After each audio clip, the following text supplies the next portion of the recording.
Assalamualaikum warahmatullahi wabarakatuh. Oke, good morning teman-teman. Selamat pagi. Apa kabar kalian? Masih semangat ya untuk belajar online-nya? Oke ya, kali ini kita akan membahas tentang ukuran pemusatan data tunggal. Apa saja yang akan kita pelajari di ukuran pemusatan data tunggal ini? Yang pertama, yaitu mean atau rata-rata. Yang kedua, kita akan belajar tentang median atau nilai tengah. Yang ketiga, yaitu modus atau nilai paling eksis, nilai paling sering muncul. Nah, untuk lebih jelasnya, mari kita pelajari satu persatu, apa sih itu mean, apa itu median, atau itu modus, dan kita lihat rumus serta contoh-contohnya. Oke, check it out. Yang pertama yaitu mean atau rata-rata. Mean itu disimbolkan dengan huruf X bar. Jadi X ada topi di atasnya. Nah, ini rumus untuk mencari mean atau rata-rata dari suatu data tunggal. X bar atau rata-rata sama dengan sigma XI dibagi N. XI ini artinya data ke I. Jadi jumlah dari data ke I dibagi N itu banyaknya data. Sama dengan X1 atau data 1 ditambah X2 atau data 2 ditambah X3 atau data 3 ditambah dan seterusnya sampai Xn. Xn itu tergantung jumlah datanya nanti. Kalau misalkan 10 berarti ya sampai X10 dibagi dengan N-nya itu adalah 10. Nah, ini penjelasannya. Jadi, untuk menentukan rata-rata itu, jumlah semua nilai pada data dibagi banyaknya data. Ada berapa? Gitu ya. Ini untuk rumus yang pertama. Nah, ada lagi nih, rumus yang kedua, yaitu rata-rata sama dengan sigma Fi dikali Xi dibagi F. Fi itu artinya frekuensi ke I. Frekuensi pertama, kedua, ketiga, dan seterusnya, tergantung banyaknya datanya.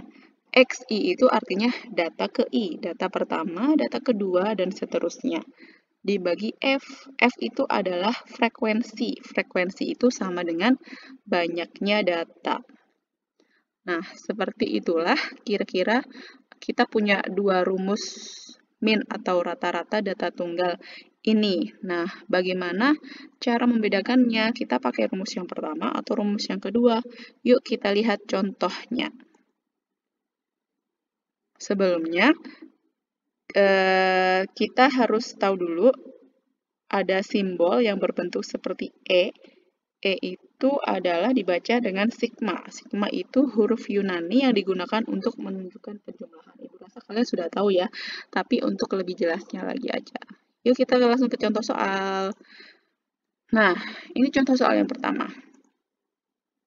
Tinggi 8 pohon di sebuah halaman adalah 102 cm, 107 cm, 82 cm, 103 cm, 97 cm, 111 cm, 88 cm, dan 94 cm. Carilah min dari tinggi pohon tersebut. Nah, kita harus mencari rata-rata. Ini disebut data tunggal ya, karena datanya satu per satu, tidak ada intervalnya. Ya, coba kita jawab contoh soal yang pertama ini. Nah, misalkan X itu menunjukkan tinggi pohonnya. Sehingga kita punya X1 102, X2 107, X3 82, X4 103, X5 97, X6 111, X7 88, dan X8 adalah 94. Berarti di sini ada berapa banyak datanya? Iya, betul. Ada 8 ya. Pohonnya ada 8 pohon. Nah, di sini berarti kita menggunakan rumus yang pertama nih. Ya, rumus yang pertama itu tinggal kita jumlahkan saja semua tinggi pohonnya, lalu dibagi dengan banyak pohonnya. Nah, jadi min-nya adalah seperti ini, teman-teman. Oke, jadi X bar itu sama dengan sigma XI dibagi N. Yang namanya sigma XI itu penjumlahan dari semua datanya. Semua tinggi pohonnya ditambahkan, lalu dibagi dengan banyak pohonnya, betul, 8. Kita jumlahkan ini menghasilkan 784 dibagi 8 sama dengan 98 cm. Oke, bisa dipahami untuk contoh soal yang pertama? Mudah ya? Oke, sekarang kita ke contoh soal yang kedua. Sudah siap? Ya, contoh ini contoh soal yang kedua. Bagaimana? Tabel berikut menunjukkan usia 40 orang dalam suatu kelompok. Tentukan min dari data tersebut. Mana tabelnya? Ini dia. Nah, ini adalah tabel usia. Usia dalam tahun ya. Ini cara membaca tabelnya bagaimana? Usia 25 tahun ada 3 orang. Usia 27 tahun ada 4 orang. 30 tahun ada 4 orang. Dan seterusnya ya, sampai terakhir. Oke, bagaimana kalau mencari min dengan data yang seperti ini? Coba kita jawab. Nah, ini kita sajikan dalam tabel supaya kita melihatnya lebih mudah. Tabelnya berbentuk vertikal supaya lebih mudah. Usia dalam tahun, jumlah orang, dan perkalian. Nah, di sini berarti kalau seperti ini, kita menggunakan rumus yang rata-rata yang keberapa ya? Iya, kita gunakan yang kedua, karena di sini masing-masing ada frekuensinya. Jadi frekuensinya lebih dari 1. Ya, setiap usia itu dia memiliki frekuensinya lebih dari 1.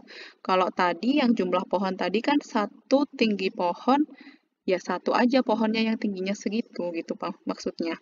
Kalau ini kan usia 25 tahun, jumlah orangnya 3. 27 tahun, jumlah orangnya 4. Jadi ini ada frekuensinya, maka dari itu kita gunakan rumus yang kedua. Nah, yang ini nih yang akan kita gunakan. Rumus yang kedua. Oke, untuk usia itu adalah datanya, jadi XI. Kalau jumlah orang itu namanya frekuensinya, jadi FI. Nah, langkah selanjutnya bagaimana? Untuk mencari rata-rata, karena rumusnya itu adalah jumlah dari FI dikali XI. Maka dari itu, yang pertama kita harus mengalihkan XI dan FI. Coba kita lihat. Nah, XI dikali FI. Berarti ini 25 dikali 3 sama dengan 75. Sekarang yang kedua berarti 27 kali 4. Berapa? 108. 30 dikali 4. 120. 33 dikali 11 sama dengan 363. 36 kali 10. 360. 40 kali 6. 240. 42 kali 2. 84. Sekarang kita total semuanya. Ini ditotal semuanya karena dia permintaannya adalah sigma. Sigma itu adalah penjumlahannya. Jadi kita tambahkan semua perkalian ini. Jadinya berapa? 75 tambah 108 tambah 120 tambah 363 dan seterusnya. Sama dengan berapa? Ya, 1350. Dan dibagi dengan F. F itu adalah jumlah frekuensi. Jumlah orangnya ini ada berapa? Ditambahkan semua. 3 tambah 4, tambah 4, tambah 11, tambah 10, tambah 6, tambah 2, sama dengan 40. Oke, jadi min dari usia tersebut adalah, ya, jumlah dari perkalian FI dan XI ini 1350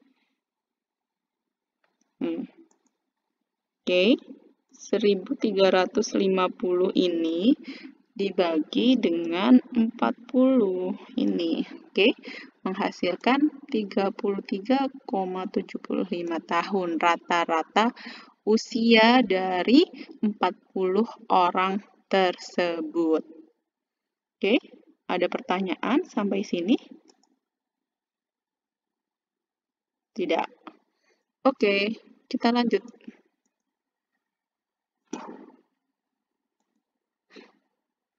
Oke.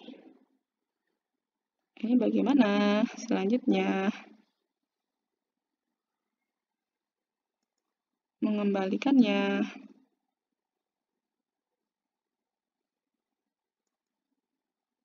Nah, ini masih rata-rata. Rata-rata contoh yang ketiga. Ya, nih contoh soal ketiga. Bagaimana? Nilai rata-rata ulangan matematika dari 10 siswa adalah 62.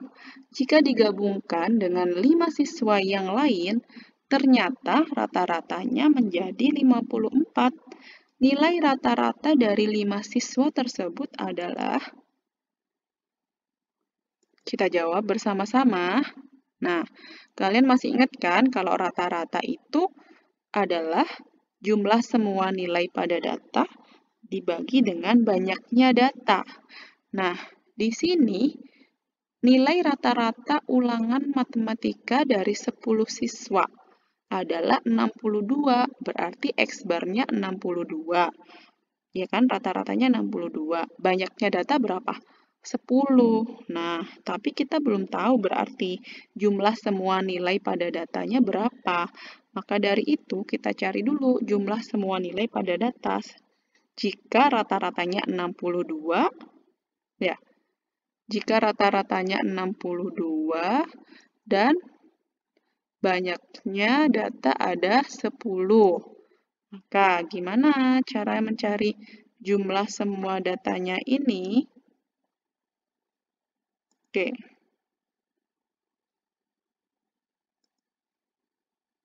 Nah, kita masukkan rata-ratanya 62, masukkan ke sini. Oke, jumlah semua nilai pada datanya belum tahu, dibagi dengan banyaknya datanya 10. Oke. Jadi, dari sini kita bisa kan menentukan jumlah semua nilai pada data. Diapakan? Ini dikali silang saja. Dikali silangnya bagaimana? Ini 10 kali 62. Kan sama dengan 620, sama dengan jumlah semua nilai pada data. Setelah itu, nah, kalau sudah tahu jumlah semua nilai pada data pada 10 siswa yang tadi, sekarang kita lihat nih, ada penambahan 5 siswa. Rata-ratanya, kalau ditambah 5 siswa, rata-ratanya menjadi 54. Artinya, rata-rata yang baru itu merupakan jumlah dari data 10 siswa ditambah jumlah dari data 5 siswa dibagi dengan 15. Coba bagaimana cara menghitungnya? Nah, misalkan nilai rata-rata 5 siswa adalah X. Ya. Kan nilai rata-rata 5 siswa tersebut belum diketahui kan? Kan yang ditanya nilai rata-rata 5 siswa. Ya. Gimana caranya? Nah, jadi kita akan mencari rata-rata yang baru. Yang baru itu yang bagaimana? Yang setelah ditambah 5 siswa tersebut. Awalnya 10 siswa, ditambah 5 siswa. Otomatis kan jadinya berapa F-nya? Jadi 15. Jadi rata-ratanya kan baru lagi. Rata-rata baru berapa? Iya, 54. Rata-rata yang baru setelah ditambah 5 siswa. Tapi kan kita belum tahu berapa tuh. Berapa 5 siswa itu rata-ratanya berapa belum tahu. Oke. Nah, X baru itu maksudnya rata-rata baru, rata-rata gabungan dari 10 siswa jika ditambah 5 siswa itu menjadi 54. Sama dengan sigma FI kali XI. Nah, 620 ini tadi kan dari apa? Iya, dari 10 siswa tadi, dari FI kali XI 10 siswa, ditambah 5 siswa lagi. 5 siswanya itu kan nggak tahu, belum tahu nilainya berapa. Jadi, kita misalkan X, jadinya 5X dibagi dengan F. Frekuensinya yang mula-mula 10 ditambah dengan 5. Oke ya. Setelah itu, 54 sama dengan 620 tambah 5X dibagi ya 15. Nah, kemudian tinggal kita kali silang aja 15-nya kali 54. Seperti itu.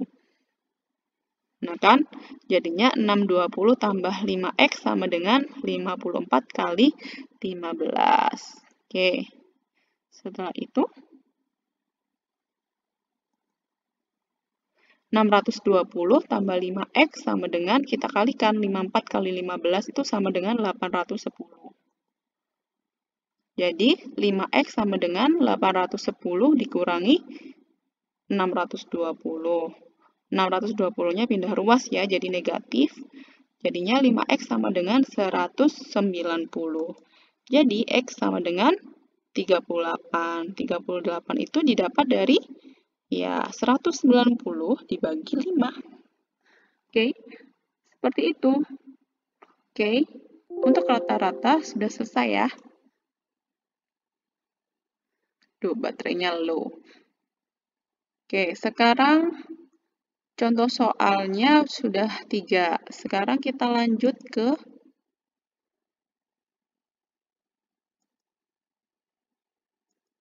apa selanjutnya? Ya, median atau nilai tengah. Median dari sebuah data adalah datum paling tengah setelah data diurutkan dari yang terkecil hingga terbesar. Misalnya, N adalah banyaknya data, maka banyaknya data dimisalkan N.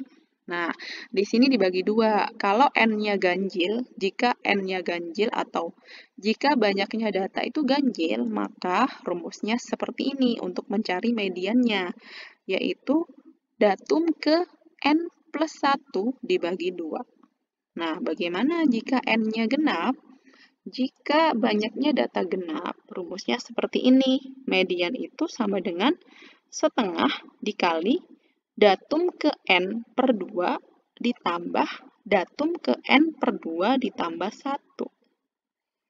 Oke ya, seperti itu rumus median. Ada 2, jika ganjil dan jika genap. Sekarang kita menuju ke contoh soal saja, supaya lebih jelas. Oke. Nah, berikut carilah median dari data berikut. Ada 2 soal A dan B. Ingat, kalau kita mengerjakan median, kita jawab, syaratnya harus kita urutkan dulu datanya dari yang terkecil hingga terbesar. Kita jawab yang A dulu ya. Nah, ini dia data setelah diurutkan dari yang terkecil menjadi negatif 4, negatif 2, 0, 2, 6, 9, 10, 11, dan 14. Setelah itu, kita hitung ada berapa tuh banyak datanya. N-nya ada berapa? Ada 9. 9 itu adalah ganjil. Kalau ganjil berarti kita menggunakan rumus yang ganjil juga. Mediannya adalah datum ke N tambah 1 dibagi 2 ya. Tadi rumus yang ganjilnya. N-nya itu sama dengan 9 ditambah 1 dibagi 2. Jadi mediannya itu ada di datum ke 9 tambah 1 dibagi 2. Berapa? 9 tambah 1, 10, bagi 2 sama dengan 5. Jadi ada datum ke 5. Datum ke 5 itu bisa ditulis X5. Oke? X5, nah kita cari. X5 itu adalah data kelima, artinya data kelima yang mana? Ini 1, 2, 3, 4, 5. Ini dia, data kelima adalah angka 6. Betul sekali. Oke, bisa dipahami? Oke, sekarang lanjut yang B. Kita urutkan juga yang B. Bagaimana? Yang B, data setelah diurutkan seperti ini ya, dari terkecil hingga terbesar. Nah, coba kita lihat N-nya ada berapa? Ya, ada 12. 12 itu adalah angka genap. Maka kita menggunakan rumus yang genap. Oke, jadi mediannya adalah setengah dikali datum ke N per 2 ditambah datum ke N per 2 ditambah 1. Jadi sama dengan setengah dari datum ke 12 per 2 ditambah datum ke 12 per 2 ditambah 1. Sama dengan setengah kali datum ke 12 bagi 2 sama dengan 6 ditambah datum ke 6 tambah 1 sama dengan 7. Datum ke 7 sama dengan setengah kali. Nah, kita lihat datum ke-6 ini yang mana? Kita hitung nih, 1, 2, 3, 4, 5, 6. Ya, datum ke-6, 15, ditambah datum ke-7. Datum ke-7 adalah 17. Ya, betul. Jadi, sama dengan setengah dikali 15 tambah 17 berapa ya? 32. Setengahnya 32, 16. Oke, gampang ya? Ya. Sekarang kita menuju ke modus nih. Modus ini bukan yang kayak kalian itu ya, modus itu bukan. Modus di sini nilai paling eksis. Nilai paling eksis itu maksudnya nilai paling sering muncul. Nah, modus adalah nilai dari data dengan frekuensi terbanyak. Contoh soalnya. Nih, carilah modus dari data berikut. Ada 3 soal ya. Coba kita jawab. Yang A, modus itu kan apa tadi? Nilai dari data dengan frekuensi terbanyak. Jadi di sini nilai yang paling sering muncul. Yang A itu yang paling banyak muncul yang mana ya? 5, karena 5 itu muncul dengan jumlah terbanyak, yaitu 3 kali. 1, 2, 3. Di sini nggak usah diurutkan, nggak apa-apa kalau mencari nilai modus ya. Sekarang, yang B. Modusnya berapa? Iya, 7 dan 10. Karena 7 dan 10 muncul dengan jumlah terbanyak, yaitu 2 kali. 7, 1, 2. Nah, 10 juga 1, 2. Sama-sama 2 kali. Jadi tidak apa-apa jika modusnya lebih dari 1. Boleh modusnya ada 2, 3, dan seterusnya boleh lebih dari 1. Yang ketiga, nah, coba data tersebut tidak memiliki modus karena semua nilai pada data tersebut muncul dengan frekuensi yang sama, yaitu 3 kali. Coba kita lihat. Angka 3 berapa? 1, 2, 3. 3 kali. Terus yang lain angka 2, 1, 2, 3. 3 kali. Terus angka 4 berapa? Kali 1, 2, 3. Sama-sama 3 kali munculnya. Artinya ini data ini tidak memiliki modus. Ya, seperti itu. Gampang sekali ya pertemuan kita kali ini membahas min, median, dan modus. Oke, Ibu rasa cukup sekian pertemuan kita kali ini. Nanti untuk soal-soalnya kita akan kerjakan di pertemuan minggu depan. See you next meeting. Assalamualaikum warahmatullahi wabarakatuh.